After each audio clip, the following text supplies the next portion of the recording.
الحمدللہ وکفا والصلاۃ والسلام علی عبادہ الذین اصطفیٰ فاعوذ باللہ من شرور انفسنا ومن سیئات اعمالنا من یہدہ اللہ فلا مضل لہ ومن یضلل فلا ہادی لہ واشہد ان لا الہ الا اللہ وحدہ لا شریک لہ واشہد ان محمدا عبدہ ورسولہ اما بعد فإن خیر الحدیث کتاب اللہ وخیر الہدی ہدی محمد صلی اللہ علیہ وسلم وشر الامور محدثاتها وكل محدثة بدعة وكل بدعة ضلالة وكل ضلالة في النار. اعوذ باللہ السمیع العلیم من الشیطان الرجیم من حمزہ ونفخہ ونفثہ. بسم اللہ الرحمن الرحیم. اللہم صلی علی محمد وعلی آل محمد کما صلیت علی ابراہیم وعلی آل ابراہیم انک حمید مجید. اللہم بارک علی محمد وعلی آل محمد کما بارکت علی ابراہیم وعلی آل ابراہیم انک حمید مجید.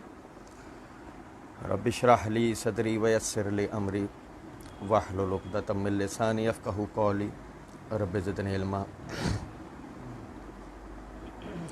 قل تعالوا اتلوا ما حرم ربکم علیکم الا تشرکوا بہ شیئا وبالوالدین احسانا ولا تقتلوا اولادکم من املاق نحن نرزقکم وإیاہم ولا تقربوا الفواحش ما ظاہر منها وما بطن ولا تقتلوا النفس التي حرم اللہ الا بالحق ذلکم وصاکم بہ لعلکم تعقلون ولا تقربوا مال الیتیم الا باللتی ہی احسن حتی یبلغ اشدہ وأوفوا الکیل والمیزان بالقسط لا نکلف نفسا الا وسعها وإذا قلتم فعدلوا ولو كان ذا قربى وبعہد اللہ اوفوا ذالکم وصاکم بہ لعلکم تذکرون. اللہ رب العزت کے فضل و کرم سے آیت نمبر 151 شروع ہوئی تھی اور پھر وقت مکمل ہو گیا تھا پچھلے درس میں، تو ہم اسے مکمل نہیں پڑھ سکے تھے. تو آیت نمبر 151 سے آیت نمبر 152 تک آپ بھائیوں کے سامنے پڑھا ہے. اللہ کی توفیق سے ہم پڑھ رہے تھے کہ اللہ رب العزت نے مشرکین کو وہ تمام امور کے جن میں وہ شرک اور بدعات کا شکار تھے، ان کا اللہ رب العزت نے تفصیلی جواب دینے کے بعد ان کو ان باتوں کی طرف بلایا کہ جن میں پس منظر میں انہیں سمجھانے والے جو خود کو اہل کتاب اور دیندار کہتے تھے، انہوں نے ان تمام نصیحتوں کو، ان تمام باتوں کو پس پشت پھینک دیا تھا. اللہ رب العزت نے انہیں یاد دلایا کہ جن باتوں کا تمہیں تاکید اور نصیحت کی گئی تھی کہ تمہیں اس کے اوپر عمل کرنا ہے اور اپنے پیروی کرنے والوں کو، اپنی طرف آنے والوں کو، جنہیں تم دعوت دیتے ہو، جن کی تم اصلاح کرتے ہو، تمہیں ان کو بھی ان باتوں کی طرف لے کر آنا ہے. تو بجائے اس کے تم نے ان کو وہ باتیں کہیں کہ جن کا تمہاری اپنی کتاب میں دور دور تک کوئی ذکر نہیں. تو اللہ رب العزت نے فرمایا قل تعالوا اتلوا ما حرم ربکم علیکم. اے نبی صلی اللہ علیہ وسلم آپ فرمائیے آؤ میں تمہیں پڑھ کر سناتا ہوں وہ باتیں جو تمہارے رب نے تمہارے اوپر حرام کی ہیں. جن باتوں کو تم حرام کرو وہ تو حرام نہیں ہیں، یہ تم نے اپنی طرف سے گھڑی. وہ باتیں جو تمہاری اپنی کتاب بتاتی ہے، میں تمہیں وہ باتیں پڑھ کے سناتا ہوں. الا تشرکوا بہ شیئا، تم اللہ کے ساتھ کسی بھی چیز کو شریک نہیں کرو گے. وبالوالدین احسانا، والدین کے ساتھ نیک سلوک کرو گے. ولا تقتلوا اولادکم من املاق، مفلسی کے ڈر سے اپنی اولاد کو قتل نہیں کرو گے. نحن نرزقکم وإیاہم، ہم انہیں بھی رزق دیں گے جیسے کہ تمہیں دیا تھا. ولا تقربوا الفواحش ما ظہر منها وما بطن، بے حیائیوں کے قریب بھی نہیں جاؤ گے، جو ان میں کھلم کھلا ہوں وہ بھی، جو ان میں پوشیدہ ہوں وہ بھی. ولا تقتلوا النفس التي حرم اللہ الا بالحق، کسی جان کو قتل نہیں کرو گے سوائے اس کے کہ جس کا قتل کرنے کا حق ہے. ذالکم وصاکم بہ لعلکم تعقلون، یہ وہ تاکید تھی اس کے ذریعے اللہ نے تمہیں تاکید کی ہے تاکہ تم عقل حاصل کرو. ولا تقربوا مال الیتیم الا باللتی ہی احسن حتی یبلغ اشدہ. کسی یتیم کے مال کے قریب بھی نہیں بھٹکنا سوائے اس کے کہ تمہارا انداز بہتر ہو یہاں تک کہ وہ جوانی کو پہنچ جائیں. وَأَوْفُوا الْكَيْلَ وَالْمِيزَانَ بِالْقِسْطِ. ناپ تول کے اندر برابری کرو گے. لا نکلف نفسا الا وسعها. ہم نے کسی جان پہ اس کی برداشت سے زیادہ بوجھ نہیں رکھا. وَإِذَا قُلْتُمْ فَعْدِلُوا. جب بولو گے تو انصاف کے ساتھ بولو گے. وَلَوْ كَانَ ذَا قُرْبَى. چاہے بھلے تمہارے سگے رشتہ دار کیوں نہ ہوں. وَبِعَهْدِ اللَّهِ أَوْفُوا. تو اللہ کا عہد پہلے پورا کرو. ذَلِكُمْ وَصَّاكُمْ بِهِ لَعَلَّكُمْ تَذَكَّرُونَ. اور یہ وہ تاکید ہے کہ جس کے ذریعے تم نصیحت حاصل کر سکتے ہو. تو اللہ تمہیں اس کی تاکید کرتا ہے تاکہ تم نصیحت حاصل کرو. اب اس کی ہم تفصیل پڑھیں گے. دیکھیں میں نے آخری درس کے اندر بھی اس چیز کی طرف توجہ دلائی تھی. اب تک کا سورت کا پورا موضوع یہی رہا ہے شرک. اس کی ہم نے بہت تفصیل پڑھی ہے اس سورت میں اللہ کی توفیق سے. میں نے ساتھ ہی ایک نقطہ سمجھایا تھا. ہمیں یہاں توحید اور شرک کو پڑھنے کی ضرورت نہیں ہے. ہمیں یہاں صرف ایک بات کو سمجھنے کی ضرورت ہے اور وہ یہ جب ایک آدمی اللہ سے وفادار ہوگا اب اس کے بعد اللہ سے ڈرتے ہوئے ہر بات کو پورا کرنے کے لیے تیار ہو جائے گا. جو آدمی اللہ سے منافق ہوگا وہ آدمی کسی سے بھی نفاق کر سکتا ہے. جو بھی اللہ کا بندہ ہی نہیں بن پایا اس کو آپ کہو وہ ماں باپ کی فرما برداری کر لے, اس کو آپ کہو وہ دوستوں کا دوست بن کے دکھا دے, وہ رشتہ داروں سے رشتہ داریاں نبھا لے, وہ ایک ایماندار تاجر بن جائے, وہ ایک اچھا یعنی ایک شہری بن جائے, سوال ہی نہیں پیدا ہو سکتا. وہ جس بات پر مالک الملک سے غدار ہوا جن باتوں پر تو انہی جیسی باتوں پر وہ آپ سے وفادار کیسے ہوگا. ظاہر تو بڑی دور کی بات لگتی ہے لیکن آپ سمجھے ذرا اس بات کو. صحابہ کرام رضوان اللہ علیہ مجمعین اس ملت کے سب سے پہلے فرزندان توحید تھے اور سب سے زیادہ اس ملت کے اندر شہادتیں انہوں نے پیش کی. سب سے زیادہ ملت کے لیے کام انہی لوگوں نے کیا. سب سے زیادہ دین کی خدمتیں انہی لوگوں نے کی. وجہ اللہ سے سچے تھے تو ہر معاملے میں انہوں نے سچا ہو کر دکھایا. جو اللہ سے سچا نہیں ہوگا سوال ہی نہیں پیدا ہو سکتا وہ دیگر معاملات میں ہو جائے. بنی اسرائیل اہل کتاب آپ اندازہ کریں ایک وقت میں وہ ایک معاشرہ نہیں بنا سکے. ان میں صدیاں بیتیں صدیاں. ایک وقت ان کے عروج کا آیا پھر انہیں زوال ہو گیا. ہم نے سورہ بنی اسرائیل میں اللہ کی توفیق سے پڑھا تھا. ایک وقت انہیں عروج آیا انہیں زوال ہو گیا. اللہ رب العزت نے دوبارہ انہیں کھڑا کیا پھر ان پر عروج آیا وہ زوال کا شکار ہو گئے. وجہ کیا؟ وجہ صاف ہے. آپ اپنی آنے والی نسل کو جس کام کے لیے کھڑا کرنا چاہتے ہیں اس کے لیے سب سے پہلے آپ کو اس کام کے لیے کھڑا ہونا پڑے گا. آپ سچ بولنا چاہتے ہیں آپ کی آنے والی نسل سچ بولے آپ کو سچ بولنا پڑے گا.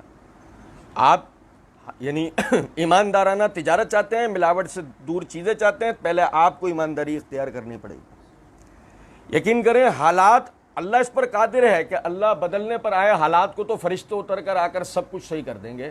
آپ کو کچھ کرنے کی ضرورت نہیں ہوگی. لیکن پھر سوچیں اس بات کو کہ آپ کی تخلیق کا مقصد کیا بچا. جس طرح ہاتھی گھوڑے گدھے شیر چیتے کوے تیتر چیل وغیرہ یہ جانور جتنے بھی ہیں یہ قدرتی ماحول کے ساتھ ساتھ چلتے رہتے ہیں, اس میں بدلاؤ کی کوئی صورت لا نہیں سکتے. جس خلق پر انہیں تخلیق کیا گیا بس وہی کام پورا کیے چلے جاتے ہیں. اگر وہی آپ سب کر رہے ہیں تو آپ کی اور ان کی تخلیق میں فرق کیا بچا؟ آپ اشرف المخلوق کس بنیاد پر ہیں؟ پھر تو وہ ڈارون صحیح بولتا ہے. نہیں سمجھے کہ انسان جو ہے اس کا باپ بندر ہے نعوذ باللہ. کیونکہ سمجھیں اس بات کو, بندر بھی صبح سے لے کے رات تک صرف ایک کوشش کرتا ہے, دو کوششیں کرتا ہے. ایک وہ اپنے پیٹ کی دوزخ کو بجھائے, دو وہ اپنی جبلت کو پوری کرے اور اپنے خاندان کو بڑھائے. آپ کبھی دیکھیں بندر کو، بندر قبیلہ بنا کے رہتا ہے، بات سمجھ رہے ہیں؟ اس کی کیفیت میں صبح سے لے کر رات تک کھانے پینے پہ اور جبلتی معاملات پورے کرنے میں لگا رہتا ہے، یہی اس کی بس دونوں باتیں. یہی سب اگر مثال کے طور پہ ایک عام انسان کرتا ہے تو پھر اس میں اور جانور میں حقیقتاً تو کوئی فرق ہے ہی نہیں. ہاں فرق ہے، تو اس بنیاد پر اللہ رب العزت نے اس ایک ایسا دماغ دے کر تخلیق کیا ہے جو دماغ دیگر جانداروں کے پاس نہیں ہے، اور اس دماغ کے اندر خوبی یہ ہے کہ وہ ارتقاء کرتا ہے، وہ ارتقاء کرتا ہے، وہ ترقی کرتا ہے، وہ یعنی جدت اختیار کرتا جاتا ہے، اور اسی میں ساتھ ساتھ اپنے رب کو راضی کرتا جاتا ہے. لیکن وہ بدقسمتی سے آپ میتھمیٹکس پڑھ لیں، فزکس پڑھ لیں، کیمسٹری پڑھ لیں، بایولوجی کی دیگر شاخیں پڑھ لیں، آپ کمپیوٹر سائنسز پڑھ لیں، آپ دنیا کے دیگر جتنے بھی علوم ہیں وہ سارے کے سارے بھی پڑھ لیں، اس کے باوجود بھی آپ ایسے نہیں بن سکتے کہ جن کی بات ہو رہی ہے. آپ ایسے نہیں بن پائیں گے. ایسے بننے کے لیے اللہ رب العزت نے انبیاء کرام علیہم الصلاۃ والسلام کو چنا، ان پر اپنے پیغامات ارسال کیے، ان کے ذریعے سے لوگوں کی ذہن سازی ہوئی، پھر وہ ایسا بنے جن میں سے سب سے زبردست کا ذکر پچھلے کچھ دیر پہلے ہم نے پڑھا، صحابہ کرام رضوان اللہ علیہم اجمعین. انہوں نے ابتدائی دور میں ایک معاشرہ بنایا، ایک ایسا معاشرہ جو آج تک اور آج کے بعد قیامت تک مسلمانوں کے لیے لائق پیروی ہوگا کہ معاشرہ ایسے بنتا ہے، ملک ایسے بنتا ہے، حکومتیں ایسے قائم ہوتی ہیں، عبادتیں ایسے ہوتی ہیں، اللہ کو راضی اس طرح کیا جاتا ہے، نکاح ایسے ہوتے ہیں، جنازے یوں پڑھے جاتے ہیں، طہارت کے معاملات اس طرح ہیں. کچھ بات آ رہی ہے سمجھ میں؟ فرمایا وہ ابتدائی دور میں جس میں ان لوگوں کو کھڑا کیا جا رہا ہے، اس ابتدائی دور میں کہ آؤ میں تمہیں پڑھ کے سناؤں وہ باتیں، چھوڑو جو بنی اسرائیلی علماء تمہیں وسوسے دیتے ہیں، ان وسوسوں میں مت آؤ. اتبعوا ما انزل الیکم من ربکم ولا تتبعوا من دونہ اولیاء، پیروی کرو ہر اس بات کی جو تمہارے رب نے تمہاری طرف نازل کرا، اپنے جیسے لوگوں کی پیروی مت کرو. رب نے کیا نازل کیا؟ آؤ میں تمہیں پڑھ کے سناتا ہوں جو اللہ نے تم پہ حرام کیا کہ الا تشرکوا بہ شیئا، اس کے ساتھ کسی چیز کو شریک نہ کرو. اس پہ تربیت ہونی چاہیے سب سے پہلے. کچھ بھی ہو جائے اللہ کے ساتھ کسی کو شریک نہیں کروں گا.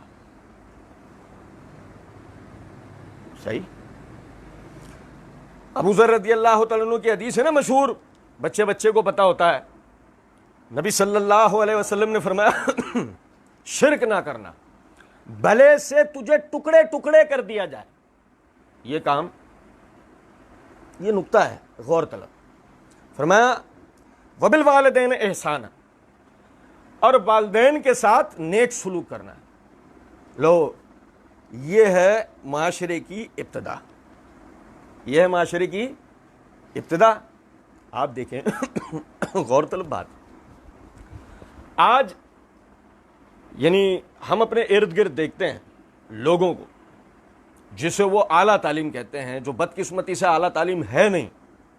کالجز، کو ایجوکیشن ادارے، یونیورسٹیز کے اندر جو تعلیم حاصل کی جاتی ہے، جس کے نتیجے میں سمجھا جاتا ہے کہ اعلیٰ تعلیم حاصل کی جا رہی ہے، اس اعلیٰ تعلیم میں جو نصاب پڑھنے کے لیے دیا جاتا ہے، اس نصاب کا آخری نتیجہ اگر آپ کو معاشرے کی شکل میں دیکھنا ہے، کیونکہ جہاں سے وہ نصاب بن کر آیا ہے وہاں اس نصاب پر عمل کے نتیجے میں ایک معاشرہ بنا ہوگا، تو وہ معاشرہ اس نصاب کی کامیابی یا ناکامی کی دلیل ہے. مثال ہے وہ کہاں سے بن کر آیا؟ وہ بن کر آیا یورپ سے. آج یورپ کے اندر خاندانی اقدار کدھر ہیں؟ کبھی سنا ہے؟ آپ ایشیا میں اگر تحقیق کریں گے تو آپ ایسے خاندان پائیں گے کہ جس خاندان کے کثرت سے لوگ، ایک خاندان کے کثرت سے لوگ آرمی میں ملیں گے، ایک خاندان کے کثرت سے لوگ بیوروکریٹس ملیں گے، ایک ہی خاندان کے کثرت سے لوگ یعنی کنسٹرکشن کے کام میں بڑی بڑی نام کمائے بیٹھے ہوئے ملیں گے، ایک ہی خاندان کے کثرت سے لوگ پیٹرولیم کے بزنس میں یعنی عروج پر ملیں گے، پوری دنیا میں پھیلے ہوئے. ایک ہی خاندان کے لوگ کپڑے کے کام میں پوری دنیا میں جھنڈے گاڑے بیٹھے ہوئے ہوں گے. کیا ہے؟ سمجھے ذرا بات کو، ایک ہی خاندان. آپ کو یورپ میں اس کی مثال شاذ و نادر ملے. آپ سمجھیں اس بات کو کہ جو یعنی خاندان کی بنیاد ڈلتی ہے وہ ڈلتی ہے ماں باپ سے. خاندان کی بنیاد کس سے ڈلتی ہے؟ ماں باپ سے. ہم جسے کہتے ہیں تہذیب، کیا کہتے ہیں؟ تہذیب کی سب سے پہلا جو تہذیب کا نقطہ ہے وہ ہے کہ کسی معاشرے میں یہ دیکھیں کہ والدین اور اولاد کا آپسی کمیونیکیشن کس طرح کا ہے. جتنا زیادہ کمیونیکیشن گیپ ہے، جتنا زیادہ ہے، سمجھ لیجئے وہ تہذیبی اعتبار سے اتنا پیچھے جا چکے ہیں. اور جتنا زیادہ یہ گیپ کم ہے، کمیونیکیشن ان میں رواں ہے، دلیل ہے اس بات کی کہ یہ معاشرہ اپنی ترقی کی طرف، اپنے عروج کی طرف جا رہا ہے. دانا، عقل مند، پر حکمت قسم کے لوگ یہ بات کہا کرتے ہیں کہ انسان کی سب سے پہلی درسگاہ، انسان کی سب سے پہلی جو تعلیمی درسگاہ ہے وہ اس کی ماں کی گود ہے. انسان سب سے پہلے جو دنیا میں جینا سیکھتا ہے اس کا طریقہ باپ سکھاتا ہے. اب آپ سمجھیں کہ جو ماں باپ ہیں وہ ایسا اپنے ماں باپ کی وجہ سے بن سکتے ہیں، اور اولاد ایسا ان ماں باپ کی وجہ سے بن سکتی ہے. یہ ایک پورا سلسلہ ہے، لیکن اس کے لیے کمیونیکیشن گیپ نہیں ہونا چاہیے. گیپ ہوا، آپ کا تعلق ٹوٹا، اب آپ کی تربیت میں رکھنا آ گیا، یعنی آپ کی رکاوٹ آ گئی. یہ رکاوٹ آپ کو بالکل تباہ کر دے گی. اللہ رب العزت نے فرمایا وبالوالدین احسانا. اس کی تفصیل وہ ہے سورہ بنی اسرائیل والی. اما یبلغن عندک الکبار احدہما او کلاہما فلا تقل لہما اف ولا تنہرہما وقول لہما قولا کریما. تو ان میں سے کسی ایک کو یا دونوں کو سخت بڑھاپے کی، سٹیائی ہوئی حالت جس کو عام طور پہ ہماری زبان میں کہہ دیا جاتا ہے، تو ان میں سے کسی ایک کو یا دونوں کو بڑھاپے کی حالت میں پالے، وہ تجھے جھڑکیں، برا بھلا کہیں، کچھ بھی تیرے ساتھ سلوک کریں، تو انہیں اف تک نہ کہنا، نہ انہیں جھڑکنا، اور جب بھی ان سے بات کرے تو ایسے بات کرنا جس سے ان کی عزت و اکرام میں اضافہ ہو. بھائی میرے سمجھ رہے ہیں بات کیوں نہیں؟ آپ دیکھیں، یعنی اسلام ایک عالمگیر دین ہے جس کی دلیل یہ ہے، میں نے پچھلے درس میں بھی اس نقطے کی طرف توجہ دلائی تھی. عرب میں، عرب کی ثقافت میں والدین کے ساتھ حسن سلوک اور والدین کے ساتھ رشتے کی پختگی اتنی زیادہ تھی کہ آپ چھوٹی سی بات سے اندازہ کر لیں، وہ قبائلی زندگی میں رہتے تھے، ہماری طرح سیپریشن کے قائل تھوڑی تھے. ان کا قبائلی نظام تھا، خاندان بھی نہیں، قبائلی نظام. ایک قبیلہ 40 خاندانوں سے مل کے بنتا ہے. کتنے خاندانوں سے؟ 40 خاندانوں سے مل کر ایک قبیلہ بنتا. آپ اندازہ کریں، ہم تو ایک قبیلے، ایک خاندان سے کٹ کے رہنا چاہتے ہیں، وہ یورپ کی تقلید میں. آپ اندازہ کریں، ان کے یہاں تو یہ قبائلی سسٹم تھا. ان کے حیرت کی بات ہے، سورہ نام مکی صورت، حیرت کی بات ہے کہ ان کو یہ تاکیدیں کی جا رہی ہیں. تو میں نے بتایا تھا کہ اصل میں تاکید ان کو نہیں، وہ جن سے سیکھ کر آ کر اسلام پر اعتراضات کر رہے ہیں، یہ ان کو بتایا جا رہا ہے، بنی اسرائیل. اور آج بنی اسرائیلی ممالک کون سے ہیں؟ وہی امریکہ، یورپ. دیکھ لو بیڑا غرق ہے یا نہیں؟ تو کہیں ہم فراموش کر کے ان کی، جیسے کہ رسول اللہ صلی اللہ علیہ وسلم کی حدیث ہے، تم اور بنی اسرائیل ایک انسان کے 2 پیروں کی طرح ہو جو عموماً چھوٹا بڑا. اگر انہوں نے گو کے بل میں گھسنے جیسی ذلیل حرکت کی ہوگی تو تم پر بھی قیامت اس وقت تک نہیں آئے گی جب تک تم میں سے کوئی حرکت نہ کرے. تو اگر انہوں نے اپنا خاندانی سسٹم، یہ میں اپنے الفاظ بتا رہا ہوں، تو اگر انہوں نے اپنا خاندانی نظام مثال کے طور پہ برباد کیا تو ہم بھی چین سے نہیں بیٹھیں گے جب تک اپنے خاندانی نظام کو برباد نہ کر بیٹھیں. ایسے ہی. اور آج ہم اپنے ارد گرد ایسا دیکھتے ہیں، نہیں دیکھتے. وجہ اعلیٰ تعلیم حاصل نہ کرنا. وجہ کیا ہے؟ اعلیٰ تعلیم. کیا ہے اعلیٰ تعلیم؟ تہذیب کی تعلیم. اور تہذیب کی تعلیم صرف اور صرف دین اسلام دیتا ہے، بغیر کسی تعصب کے. ہر وہ آدمی جو اسلام کا گہرائی سے مطالعہ کرے گا وہ اس بات کو جانے گا کہ اگر ایک انسان مہذب ہونا چاہتا ہے اس کو اسلام کے بارے میں پڑھنا لازمی. وہ اسلام کو لازمی پڑھے گا، تب اسے سمجھ میں آ سکتا ہے کہ تہذیب کیا ہے، ماں کی قدر کیا ہے، باپ کا مرتبہ کیا ہے. وہی جو میں نے بتایا کہ یہ پہلے 2 یونٹ ہیں آپ کے اس نظام کے کہ جس میں آپ ترقی کرنا چاہتے ہیں. نبی صلی اللہ علیہ وسلم کے پاس ایک صحابی آئے، آگے کہنے لگے اللہ کے رسول، میں اپنے گھر میں حسن سلوک کرنا چاہتا ہوں تو پہلے میرے حسن سلوک کی حقدار، میرے حسن سلوک کا کون ہے؟ تو نبی صلی اللہ علیہ وسلم نے فرمایا تیری ماں. پوچھا اللہ کے رسول اس کے بعد؟ فرمایا تیری ماں. پوچھا اللہ کے رسول اس کے بعد؟ فرمایا تیری ماں. پوچھا اللہ کے رسول اس کے بعد؟ فرمایا تیری ماں. پوچھا اللہ کے رسول اس کے بعد؟ فرمایا تیرا باپ. 4 مرتبہ کیا فرمایا؟ تیری ماں. سمجھ رہے ہیں بات کو؟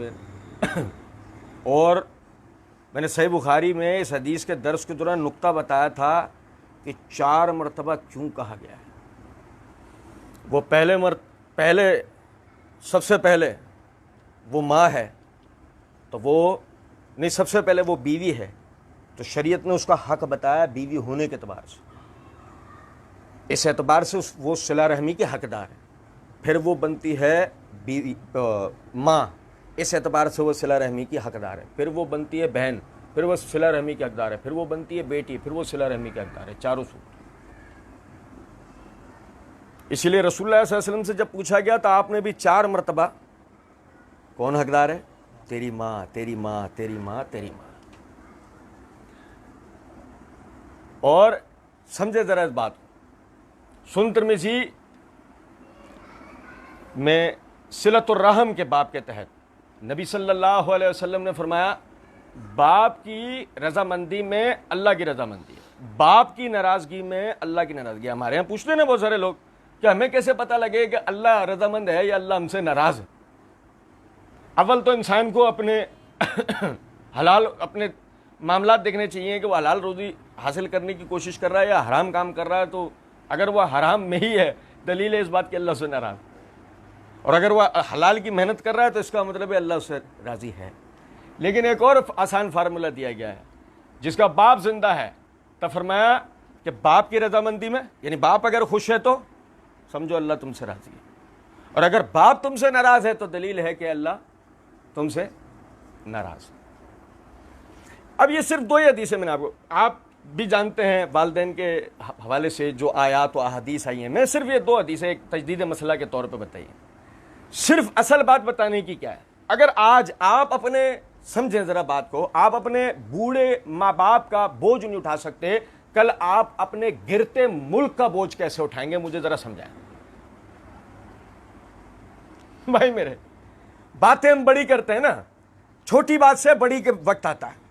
آج آپ سے آپ کے بوڑھے ماں باپ سنبھالے نہیں جا رہے، کل آپ کا گرتا ملک آپ سے کیسے سنبھال میں آئے گا؟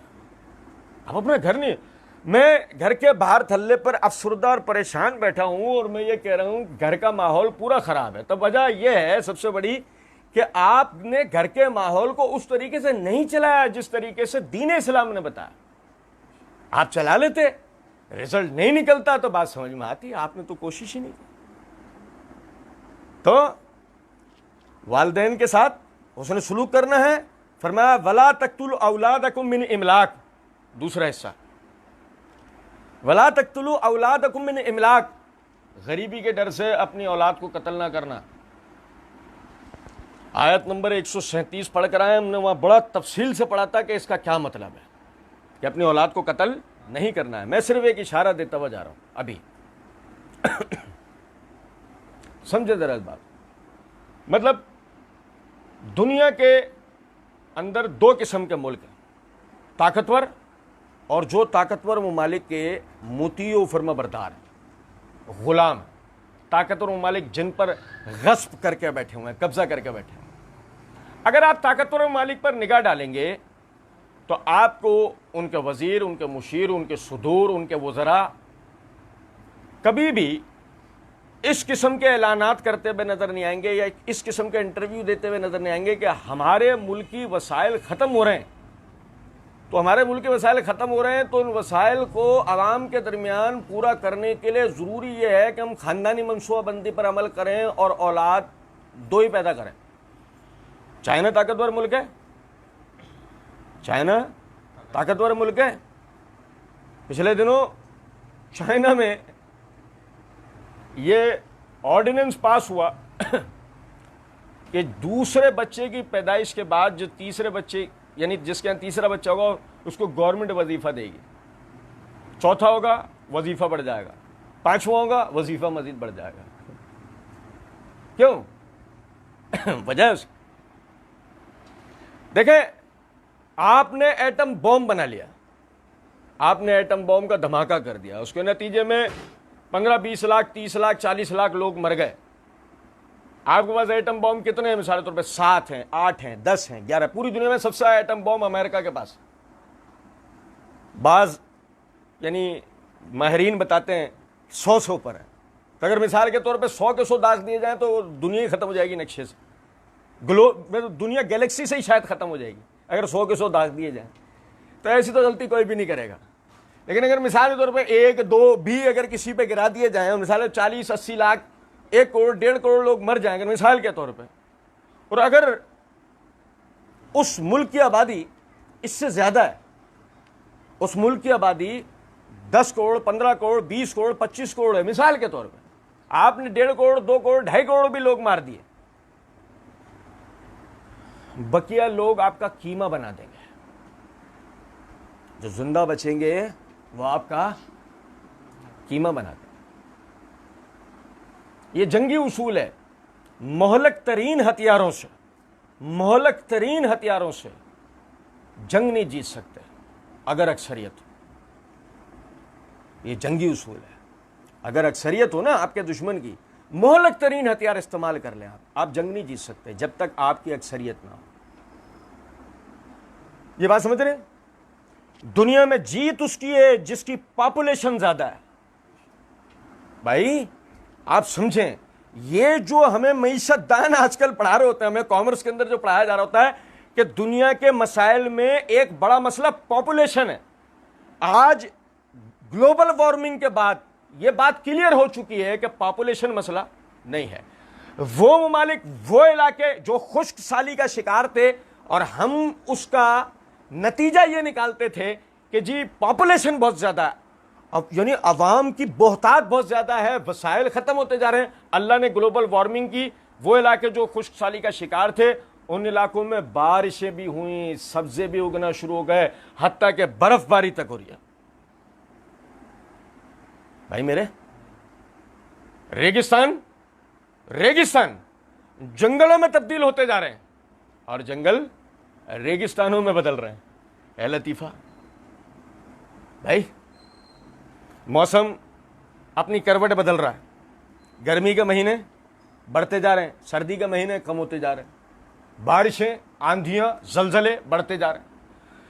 زمین، سمجھے ذرا بات کو، زمین سے اتنے عرصے میں، وہ ہمارے پچھلے دنوں ماہرین جو تھے وہ کہہ رہے تھے کہ زمین سے اتنے عرصے کے اندر پیٹرول ختم ہو جائے گا۔ اس کہنے کے بعد زمین سے 7 مقامات سے پیٹرول نکل گیا۔ زمین سے اتنے عرصے میں لوہا ختم ہو جائے گا، اس کے بعد 2 دفعہ لوہا نکل گیا، اور اتنے بڑے انبار کہ اگلے 1000 سال تک بھی اس لوہے کو اگر استعمال کیا جائے وہ ختم نہیں ہوگا۔ مسئلہ آپ کی ڈرامے بازیاں نہیں ہیں، مسئلہ وہ جو جھوٹی سائنس آپ نے پڑھ رکھی ہے وہ نہیں ہے۔ مسئلہ یہ ہے کہ جو اللہ نے بتایا آپ اس پر عمل کرنے کے لیے تیار نہیں۔ مسئلہ یہ ہے، پاپولیشن اصل میں پاپولیشن نہیں، عوامی بہتات نہیں ہے، ساری اللہ کی مخلوقات ہیں۔ وہ اللہ جو ٹڈی دل بھیج کے آپ کو بتاتا ہے، بھائی ٹڈی دل آیا تھا پچھلے دنوں، لاکھوں ٹڈیوں نے ہمارے شہر کا رخ کیا۔ انہیں کس نے پیدا کیا تھا؟ امریکہ نے؟ کس نے؟ اللہ نے۔ ان کے رزق کا بندوبست کس نے کر رکھا تھا جو اتنی جوان ہو گئی ہیں؟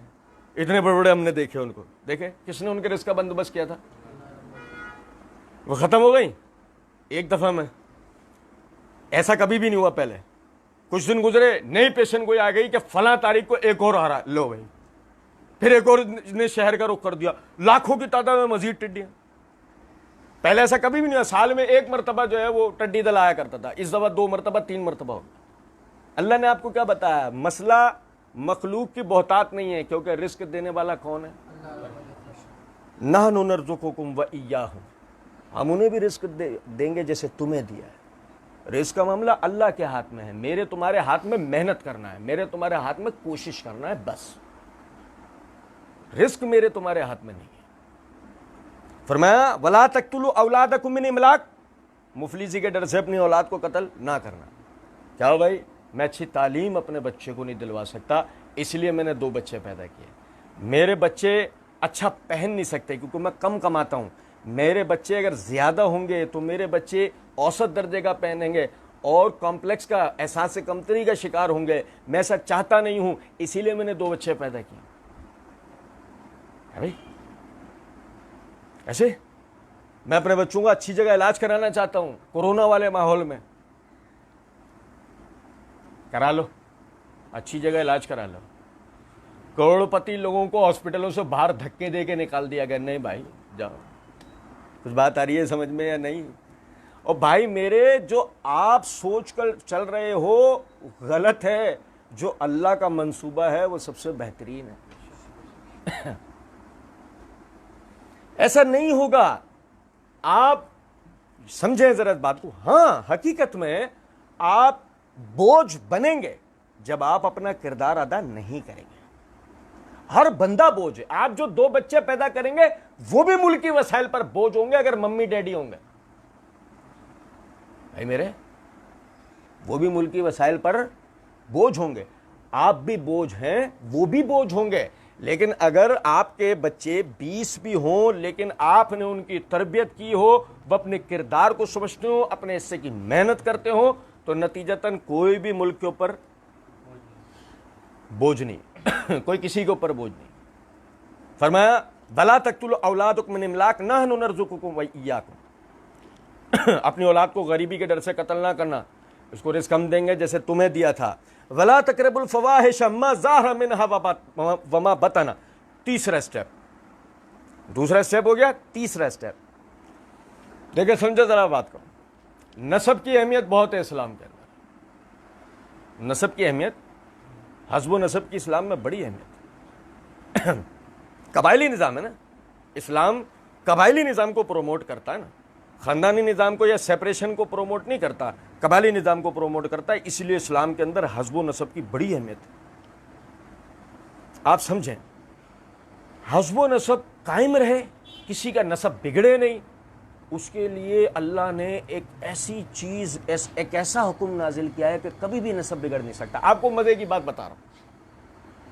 اوباما جب صدر منتخب ہو گیا تو ایک مخصوص قسم کی کاغذی کارروائی ہوتی ہے. اس کاغذی کارروائی کے اندر مسئلہ ہو گیا تھا. آپ نیٹ کے اوپر جو نا سرچ کریں آپ کو مل جائیں گی خبریں, آج بھی ہیں. اس کاغذی کارروائی میں مسئلہ ہو گیا تھا. مسئلہ کیا ہوا تھا؟ اوباما کے باپ کا نہیں پتا تھا.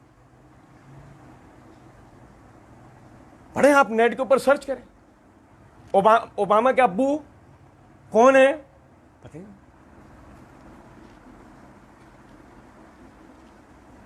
اب نقصان کیا ہے اس کا؟ چھوڑ دو, چلو وہ تو صدر بن گیا, چھوڑ دو اس کو, اسے تو مل جائیں گی ساری مراد. نقصان یہ ہے کہ جس کے باپ کا نہیں پتا اس کی پرورش کیسے ہوگی؟ وہ کوئی بلی یا کتے کا بچہ نہیں ہے. وہ کس کا بچہ ہے؟ وہ انسان کا بچہ ہے. بلی یا کتے وہ مٹیوں پہ, نالیوں میں, گٹروں میں, گلیوں میں پل جائیں گے. اگر انسان کے بچے اس طرح پلنے لگے تو پھر کہاں گیا وہ نظام جس میں انسان اشرف المخلوق بنا ہے. اس لیے اس پر روک لگانے کے لیے اس کا نسب برقرار رہے تاکہ اس کی عزت برقرار رہے, اس کی تربیت اچھے ماحول کے اندر ہو, انسانی ماحول کے اندر ہو. تو اللہ نے فرمایا ولا تقربوا الفواحش ما ظهر منها وما بطن. بے حیائیوں کے قریب بھی نہ جانا, جو کھلم کھلا لگتی ہوں ان کے قریب بھی نہیں. جس کے بے حیائی ہونے میں شک ہو, نہیں یہ تو کوئی زنا کی قسم نہیں, اس کے بھی قریب نہیں جانا. ما ظاہر وما بطن, جو ظاہر ہیں ان کے قریب بھی نہیں, جو پوشیدہ ہیں ان کے قریب بھی نہیں جانا. اللہ یہ نہیں کہہ رہا زنا نہیں کرنا, اللہ نے یہ نہیں کہا ہے کہ زنا نہیں کرنا. تو آدمی خود بخود دیکھنے کا بہانہ نکال لیتا. اللہ نے یہ نہیں کہا کہ زنا والی بات سن, یعنی زنا نہیں کرنا, تو اللہ بندہ جو نا وہ سننے والے نتیجہ خود بخود. بندوں میں بھی تو بڑے بڑے ابو جہل ہیں نا, بندوں میں بھی تو وہ لوگ ہیں نا, نہیں ہم شکار تھوڑی کر رہے ہیں, ہم نے تو گڑھے کھودے ہیں. ایسے ہی نا بھائی, بندوں میں بھی تو ایسے بہت سارے لوگ. اس لیے اللہ نے کہا لا تقربوا الفواحش، قریب بھی نہ جانا کس کے؟ بے حیائی میں. ہر بے حیائی والی بات کوئی بھی، حتیٰ کہ شک ہو جائے نہیں یار یہ بے حیائی نہیں، یہ غلط کام، یہ بےہودہ چیز نہیں، صحیح چیز ہے. سمجھ رہے ہیں بات کو یا نہیں؟ کیوں؟ اس کا نتیجہ کیا نکلے گا نفسیاتی عارضہ. ہمارے یہاں مسئلہ ہے نا، کم عمر میں شادی نہیں ہوتی، ہمارے یہاں کم عمر میں شادی نہیں کی جاتی. وہی یورپ کی ہندوستان کی تقلید میں ہمارا مسئلہ یہ نہیں ابھی تو چھوٹا ہے. چھوٹے کو اگر شادی کرا دی جاؤ تو اس کے 2 چھوٹے ہو جاتے ہیں، اسے سب پتا ہے چھوٹے کو. بھائی میرے سمجھ رہے ہیں بات کو یا نہیں؟ وہ چوچو اما ابا کہہ رہے ہیں کہ نہیں ابھی اس کی عمر ہی کیا ہوئی ہے، ٹھیک ہے بھائی. اب وہ اس کے اندر چل رہا ہے، وہ اسی جبلتی معاملات میں وہ منہ کالا کر رہا ہے، ادھر سے نیٹ سے ادھر سے فلاں سے، سوسائٹی کا شکار ہو رہا ہے، بڑے معاملات. ٹھیک ہے، آپ سمجھیں اس بات. کبھی اگر سمجھنا ہو نا اس چیز کے نقصان کو تو ایک چھوٹی سی چیز سے ہم سمجھیں، ایک چھوٹی سی بات سے. آپ جائیں کراچی میں، کراچی کی ہر بعض علاقوں میں تو ہر دوسری دیوار کے اوپر جو نا حکیموں کے ایڈریسز لکھے ہوئے ہوتے ہیں. وہ آپ سمجھ گئے ہوں گے کہ کیوں لکھے ہوتے. تو یہ اتنا زیادہ کیوں ہے؟ وجہ بے حیائی کا عام ہونا، بے حیائی کا عمل میں آنا، جس کا نتیجہ معذوری ہے، ذہنی معذوری اور جسمانی معذوری. آپ سمجھ رہے ہیں؟ ایک آدمی جس کی جبلت، دیکھو جبلت کیا ہے، مثال طور پہ بھوک لگتی ہے پیٹ بھر لو، بھوک لگتی ہے پیٹ بھر لو، آپ کا معاملہ چلتا رہے گا. بھوک میدے کو لگتی رہے، یعنی بھوک لگتی رہے گی، میدا خالی رہے گا، آخر کار آپ بیمار ہو جائیں گے اور آپ مر جائیں گے. یہی جبلت کا معاملہ ہے. اگر جبلت پوری کرنے کا آپ کے پاس جائز رستہ ہے تو ٹھیک ہے، ورنہ جو شریعت نے طریقہ بتایا ہے یا جو نفسیات کے اندر طریقہ آپ خود کو مشغول کریں، اور ہم خود کو مشغول بھی غلط چیزوں میں کرتے ہیں، تو وہ بھی نہیں ہو سکتا نا کہ ہم مشغول کر کے بھی خود کو بچ جائیں، جبلت ہماری رک جائے. وہ آخر کار طریقہ یہ ہوتا ہے ہم جبلت کو غلط طریقے سے پورا کرتے ہیں، جس کا نتیجہ ذہنی اور جسمانی بیماریاں. اللہ عالم الغیب ان تمام باتوں کو پہلے سے جانتے ہیں، اس لیے پہلے دن اللہ رب العزت نے ہمارے لیے کیا حکم اتار دیا؟ وَلَا تَقْرَبُوا الْفَوَاحِشَ مَا ظَهَرَ مِنْهَا وَمَا بَطَنَ. بے حیائیوں کے قریب بھی نہ جانا، جو کھلم کھلا ہو ان کے قریب بھی نہیں جانا ہے، جو پوشیدہ ہو ان کے قریب بھی نہیں جانا. نہ تم ذہنی بیمار بنو گے. آپ دیکھیں، چلو اور آسان کر دیتا ہوں میں بات. زینب کا جو قتل ہوا تھا، اور پاکستان میں اس قسم کے 19 واقعات ہو چکے ہیں اب تک، چھوٹی بچیوں کے ساتھ بدکاری کے معاملات کرنے کے بعد بھیانک طریقے سے ان کو مار دیا گیا.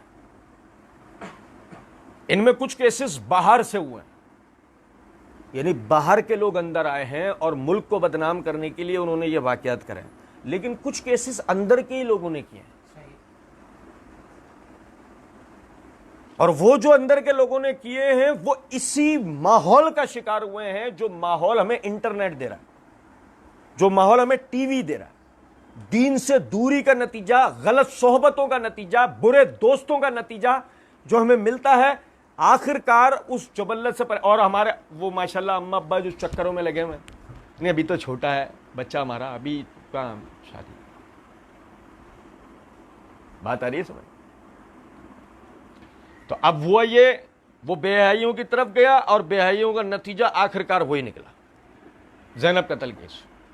جب ہم یہ بات کرتے ہیں نا کہ حدود کا نفاذ کیا جائے، تو واقعی حدود کا نفاذ ہونا چاہیے، لیکن ان حدود سے پہلے ان آداب کا نفاذ ہونا چاہیے، ان حدود سے پہلے. کیونکہ آپ سمجھیں اس بات کو، آپ چوکوں پر لٹکاتے رہیں گے، جانور تیار ہوتے رہیں گے. آپ چوکوں پر لٹکاتے رہیں گے، یہ ماحول جانور تیار کرتا رہے گا. تعداد بھلے کم ہوتی جائے گی عبرت لیتے لیتے، لیکن یہ جانور پیدا ہونا بند نہیں ہوں گے. ان جانوروں کو پیدا ہونا بند کرنا پڑے گا، اور اس کا نتیجہ یہ ہے کہ آپ پہلے ان آداب کو جو شریعت کہتی ہے بے حیائیوں کے قریب ہے. اب اگر میں نے مثال کے طور پہ اپنے بچوں کو موبائل دلوا رکھا ہے، تو میری اس موبائل پہ نگاہ ہے. بھائی صاحب کہتے ہیں میں نے گھر کے اندر ٹی وی اس لیے لگایا ہوا ہے کہ وہ بچے جو نا کیو ٹی وی دیکھیں، پیس ٹی وی دیکھیں، پیغام ٹی وی دیکھیں. حاجی صاحب کے پیچھے بچے کیا دیکھ رہے ہیں حاجی صاحب کو پتہ ہی نہیں. حاجی صاحب نے ٹی وی کا جو نا عذر تو پیش کیا, خود حاجی صاحب بھی بیچارہ یہ تینوں نہیں دیکھتا, وہ بھی رات والی خبریں دیکھ کے دن میں ساری گورنمنٹ کو گالیاں دے رہا ہوتا ہے, ایسے ہی نا. تو بات ساری پتہ ہے کیا ہے, یہ سمجھیں, وہ ہے اصل فساد کی جڑ ٹی وی, یہ موبائل ہے فساد کی جڑ, یہ کوئی ایجوکیشن اسکول فساد کی جڑ ہے, آپ کے بچے جن دوستوں میں بیٹھتے ہیں وہ فساد کی جڑ ہیں, یہ پورے سسٹم فساد کی جڑ ہے. اب اس میں ایک ہی طریقہ ہے, اور وہ یہ ہے کہ آپ اپنے ماں باپ ہونے کا, آپ اپنے بہن بھائی ہونے کا, آپ اپنے اچھے دوست ہونے کا کردار ادا کریں. نبی صلی اللہ علیہ وسلم کی حدیث ہے, آدمی اپنے دوست کے دین پر ہوتا ہے, دیکھ لے کہ کس سے دوستی کر رہا ہے. اگر اس کے دوست اس کو دین اور دنیا میں اچھائیاں نہیں سکھا رہے تو یقین کرو وہ اپنا وقت برباد کر رہا ہے. اور اگر اس کے دوست کو دین اور دنیا میں اچھائیاں سکھا رہے ہیں تو وہ دوست اس کے لیے نعمت ہے, نعمت, کسی نعمت سے کم نہیں ہے.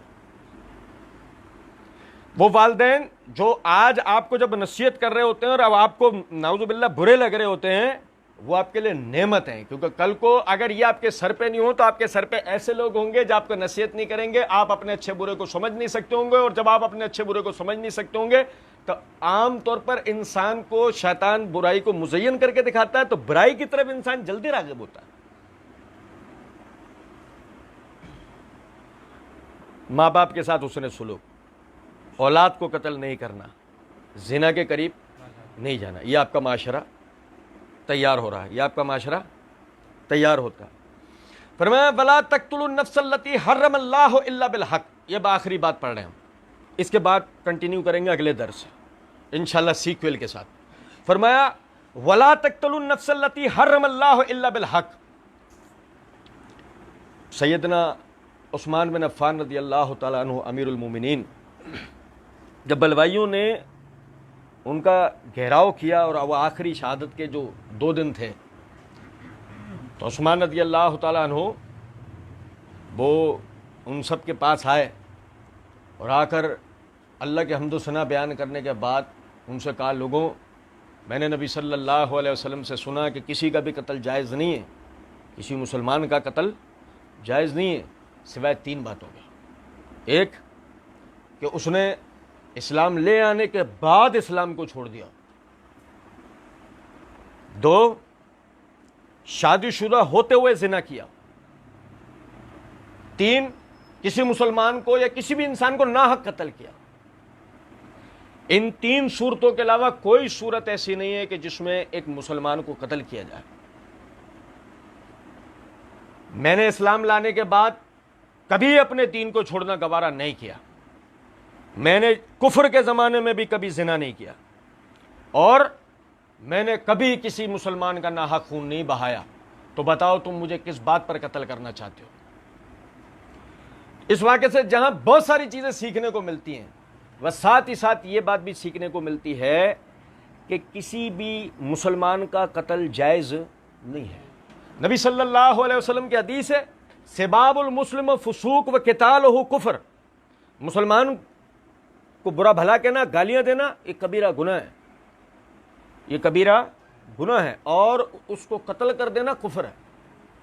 مسلمان کو قتل کر دینا کفر ہے. قتل سمجھے ذرا بات کو, گالی اور قتل دونوں کو 1 منٹ کے لیے سمجھیں, حالانکہ موضوع نہیں ہے, لیکن اس حدیث کو سمجھا دوں, یہ زندگی بھر کام آئے گی. ہمارے ساتھ بڑا مسئلہ ہوتا ہے اس حدیث کو نہ سمجھنے کی ایسے. دیکھیں, سباب المسلم, مسلمان کو گالی دینا, آپ میں سے ہر بھائی کھلے ذہن کے ساتھ, کھلے دماغ کے ساتھ تمام عقیدتوں کو ایک طرف رکھ کر علمی بنیاد پر علمی طریقے سے اس بات کو سمجھیں. پھر ایک دفعہ اکیلے میں بیٹھ کے غور کرنا, تحقیق کرنا, نتیجے تک آپ انشاءاللہ خود پہنچیں. ٹھیک ہے؟ کوئی آدمی جن باتوں سے کافر ہوتا ہے وہ آپ کو پتہ ہے, وہ عقائد, وہ اصولیات ہمارے دین کے جن کا انکار کرنے سے آدمی کافر ہوتا ہے. تو ایک آدمی کافر ہو گیا مثال کے طور پر, کیا اس کو گالی دینا روا ہوگا, جائز ہوگا؟ ہم جاگ رہے ہیں یا سو گئے؟ جاگ رہے ہیں. میں اپنے سوال کو دہراتا ہوں, ایک آدمی وہ ضروریات دین، وہ اصولیات دین، وہ عقائد دین کہ جن کے انکار کے نتیجے میں ایک آدمی کافر ہو جاتا ہے، یعنی جان بوجھ کر آدمی انکار کرے میں نہیں مانتا، وہ کافر ہو جاتا ہے، تو کیا اسے گالی دینا جائز ہے؟ آپ نے کہا ہے نہیں۔ میں ایک دفعہ پھر اپنے سوال کو دہراتا ہوں، غور سے سنیں پھر جواب دیں۔ میں نے عرض کیا کہ ایک آدمی وہ ضروریات دین، عقائد دین، اصولیات دین کا میں سے کسی بات کا جرری طور پہ انکار کرتا ہے کہ نہیں میں نہیں مانتا، ٹھیک ہے، وہ آدمی کافر ہو جاتا ہے اسے گالی دینا جائز ہوگا؟ نہیں ہوگا، اسے گالی دینا جائز نہیں ہوگا۔ جس آدمی سے ضروریات دین کا انکار ثابت نہ ہو اور اس نے عقائد دین میں سے کسی بات کا انکار نہ کیا ہو، آپ اسے لعنت دے رہے ہو، آپ اسے گالی دے رہے ہو، یہ جائز ہوگا؟ یزید ظالم تھا، حجاج بن یوسف ظالم تھا، ابن زیاد ظالم تھا۔ اور بھائی میرے توجہ سنیں، جو کالے والوں نے پروپیگنڈا کر رکھا ہے جن جن کے معاملے میں بھی، جن اسلامی کرداروں کے والے سے بھی پروپیگنڈا ہے، آپ سمجھیں میری بات، ان سب کے لیے ایک نقطہ سمجھ لیں، عقائد دین، اصولیات دین، ان میں سے کسی ایک بات کا بھی انکار ان سے ثابت ہے؟ ابھی آپ نے کہا کہ کافر کو گالی نہیں دیں گے، تو یہ تو پھر مسلمان ہے۔ سوچو تم کو تمہارے اپنے، یعنی تمہارے ہاتھوں سے تمہارے بزرگوں کو لعنت ملامت اور گالیاں دلوائی جاتی ہیں، یہ سوچو اس بات کو۔ ظالم ہونا ایک علیحدہ مسئلہ، ابھی میں یہ بحث ہی نہیں کر رہا کہ ظالم بھی تھے یا نہیں، میں یہ بحث نہیں کر رہا ہوں، میں صرف ایک نقطے کی بات سمجھا رہا ہوں کہ انہوں نے ضروریات دین میں سے کسی بھی بات کا انکار نہیں کرا، لیکن پروپیگنڈے کو سمجھو۔ ابھی آپ لوگوں نے کہا کہ کافر کو گالی نہیں دیں گے، مسلمان کو لعنت کر رہے ہو، مسلمان کو گالی دے رہے ہو، سبحان اللہ، کیا لطیفہ ہے جو ہمارے اپنے ساتھ چل رہا ہے۔ سباب المسلم و فسوق، مسلمان کو گالی دینا کبیرہ گناہ۔ آپ کسی کا بھی نام لے کے برا بھلا کلمہ اپنی زبان سے اگر نکالتے ہیں عام مسلمان کا، تو آپ گناہگار ہوتے ہیں۔ یہ تو پھر اس امت کے بزرگوں میں سے تھے، وہ ظالم ہونا فلاں وہ سب دوسری باتیں ہیں، ابھی اس سے بحث نہیں ہے۔ دنیا کی سب سے بدقسمت قوم ہم ہیں دنیا میں۔ آپ جاؤ چائنیز سے، ان کے سامنے بیٹھ کر ہٹلر کے، اس کے چنگیز کے خلاف ایک لفظ بول کر دکھاؤ، اس کے بعد دیکھو وہ آپ کی کیسے صبح کراتے ہیں۔ آپ جاؤ جرمنی، ہٹلر کے خلاف ایک لفظ بول کے دکھاؤ، دیکھو وہ آپ کی کیسے صبح کراتے ہیں۔ اور بدقسمتی دیکھو، اسی امت کے یہ خلف آج بیٹھ کر اپنے اسلاف کو رات بھر بھی گالیاں دیتے تو سکون بھی نہیں ملتا۔ غیر کیا دے گا، دشمن کیا دے گا؟ مجلسیں برپا ہو رہی ہیں کس بات پر؟ اس امت کے بزرگوں کو لعنت ملامت کرنے اور گالیاں دینے پہ، اور ہم ان میں شریک ہو رہے ہیں۔ کتنے افسوس کی بات ہے۔ سباب المسلم و فسوق، مسلمان کو گالی دینا کبیرہ گناہ، وہ قتالہ کفر۔ اب یہ قتل والی بات پر آ جائیں۔ یہ اللہ نے جو فرمایا وَلَا تَقْتُلُوا النَّفْسَ الَّتِي حَرَّمَ اللَّهُ إِلَّا بِالْحَقِّ، کسی جان کو سوائے حق۔ حق کیا؟ وہ تین باتیں جو عثمان رضی اللہ تعالیٰ نے ارشاد فرمائی کہ نبی صلی اللہ علیہ وسلم نے فرمایا کسی کا بھی قتل روا نہیں سوائے تین باتوں کے: اسلام لانے کے بعد وہ مرتد ہو گیا ہو، شادی شدہ ہو کر زنا کیا ہو، یا پھر کسی کو ناحق قتل کیا ہو، تو قصاص میں اسے مارا جائے گا۔ ان تین باتوں کے علاوہ مسلمان کا قتل کسی صورت بھی جائز، اب چاہے اس نے کچھ بھی کیا ہو، اب چاہے اس نے کچھ بھی کیا ہو۔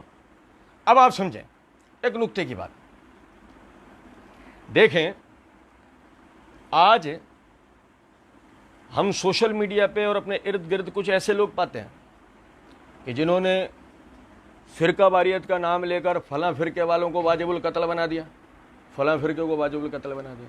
اچھا، کچھ سیاسی اعتبار سے معاملات چلتے ہیں تو انہوں نے آرمی کو واجب القتل بنا دیا، گورنمنٹ کو واجب القتل بنا دیا۔ ایک لفظ استعمال کیا جاتا ہے طاغوت۔ کیا لفظ استعمال ہوتا ہے؟ میں نے سورہ بقرہ میں بہت تفصیل سے بتایا تھا۔ ایک لفظ استعمال کیا، طاغوت ہے، ہاں فلاں نے رسالہ لکھا ہے، فلاں نے کتاب لکھی ہے، طاغوتی نظام کو ختم کرو، بھلے لڑ کے کرنا پڑے فلاں۔ اور بھائی دیکھیں، فلاں کا رسالہ فلاں کی کتاب کا مسئلہ نہیں ہے، مسئلہ کس کا ہے؟ قرآن اور حدیث کا۔ اللہ اور اس کے رسول نے کیا کہا ہے؟ آپ میری بات سمجھ رہے ہیں یا نہیں؟